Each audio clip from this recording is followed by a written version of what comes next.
idea for the NERV, which is Network Emergency Response Vehicle, came out of Hurricane Katrina. So the ability to integrate voice, video, data, to have the entire situational awareness picture in front of first responder, police officer, fire department, it's imperative today. The greatest thing about this vehicle is the integration of the various technologies across the board and having that at your fingertips instantly. Having full call manager, unified communications, being able to have all the data connectivity that I would have in my office, and then on top of that, being able to have telepresence calls, being able to stream media. So it's not just one thing.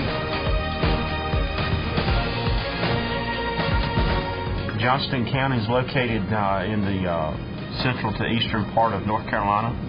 It's not a question of if, it's a question of when we have another hurricane. We're not asking for that, but if it was to occur, we're going to have to reach out for help, because just that type of incident really taxes your public safety system. Whether it's local, state, or federal, we've got an obligation in this public safety. Interoperability is the key. We work as a team. Everybody's got to be on the same sheet of music. We've all got to be able to communicate back and forth, whether it's by phone, walkie-talkie, radio, or whatever. It's the difference between success and failure, and sometimes life or death.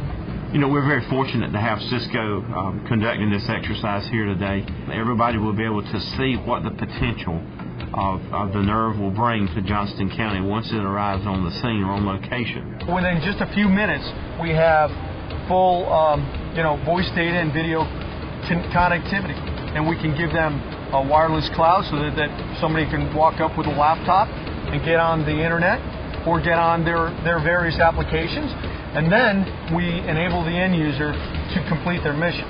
So everything we do is available off the shelf. We just decided to put it into a package, a mobile package, and use it in a challenging environment. We've actually reached out to employees at Cisco and create what we call DIRT teams. We have a wireless engineer, we have a voice engineer, we have a routing and switching engineer, we have an RF engineer, and all these folks are experts in their field. We also have IPICS, which is Cisco's IP Interoperable Collaborative Systems, which allows us to bridge disparate radio systems as well as tie in your enterprise phone network, your IP phone network, and your computer systems right down to your cell phone to dial in, so we can connect all the people that have that intellectual capital that needs to be brought together to command an incident. What we're going to bring to the table is the ability to connect all of your legacy systems to each other and be able to accomplish the mission that you need to do with all the information available at your fingertips. When you go into a large-scale incident, you're relying on agencies to respond throughout the nation, and you want to make sure that you're able to flow information to them and they're able to get information back to you. I think collaboration is a huge part of what we do, and after Homeland Security came about with the grant funding, that's when we started meeting together with outside agencies and our internal and external agencies to determine what kind of equipment do we need to purchase and how can we best utilize this funding so that it helps all agencies involved. Cisco to step forward, provide this truck, the equipment, the men to run it, to come down to partner with law enforcement, fire rescue, but really it's partnering with our citizens of our county to say, hey, we care about you. We make some really cool stuff.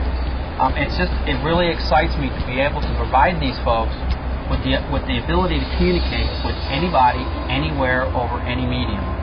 Readiness and technology, there's a close relationship there, but as public safety migrates towards an IP-based emergency services communication system, then I think we're going to be able to have true readiness.